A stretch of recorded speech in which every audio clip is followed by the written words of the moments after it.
So it was a quick rise from being the chancellor to becoming prime minister of the United Kingdom, because in the last 3 years, 3 or 4 years, the top position in the United Kingdom has gone through a few transitions. Some which I could say like all were unexpected, and that's how Rishi became to be prime minister of the United Kingdom right now. Could you give us some more information on how that process went and what got him to this point right now, a year or maybe a year or two into his tenure?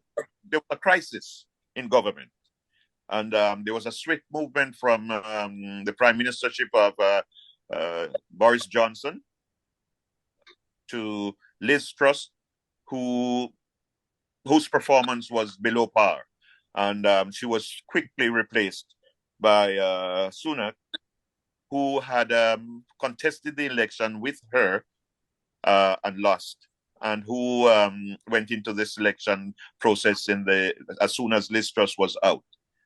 Okay. He was successful, and hence he became prime minister in 2022. You talked about Brexit earlier, and Brexit is obviously a big thing within Europe and within relations from Europe to the United States. At some point there, because of Brexit and how much the European Union was forcing that onto the United Kingdom, there was a division there on how it was going to be worked out, should we say, between the United Kingdom and the United States when it comes to travel or expenditure or other little things. Do you have any information on where that relationship is today? Is it something that is still fruitful? Of course, we know that the United States and United Kingdom have been partners since the late 1700s. So do you have any insight on what the Brexit kerfuffle and where we are in relations to the United Kingdom and the United States relations today? Britain and the United States are partners when it comes to a lot of things, historically, World War II and subsequent, they claim, and maybe rightly so, that they have a very special relationship. And that's the truth. In terms of Europe, Britain, I'm giving my opinion now, made a serious error when they exited the European Union. Many problems have surfaced. I won't go into all of them. But the question of immigration, it has caused a lot of people who came here, worked here in agriculture, in the building industry, to leave, and it left quite a void, which has not really been filled. Right. And, in my opinion, the economy is suffering as a result of Brexit.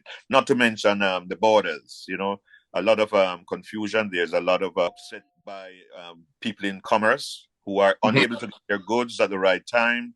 The congestion at the borders, and the likes. And at the moment, my opinion again, I think it's not going very well. I don't think Brexit is going very well. Yeah. Talk about having a problem and things not going well. And we talked about the relationship between where you are and where I am. We have a former president here in the United States that's he's now been indicted on double-digit charges. The mugshot is out there for the world to see. You're someone who's very vocal in politics.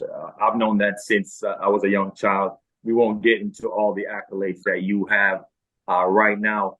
But just give me a few words on what do you think of the situation with our former president, the current situation of the government in power in the United States right now, and what does it look like from a worldview? Because, we're here and we see one thing, but you guys are out there and you're communicating with a completely different cross section of the world compared to us here in America. So what are people saying? What are you thinking personally? And if you can elaborate on what you're hearing about the indictments, the age gap between the president and the majority of voters we have here in the United States. And honestly, I would love for you to touch on what happened in Montgomery, Alabama last week.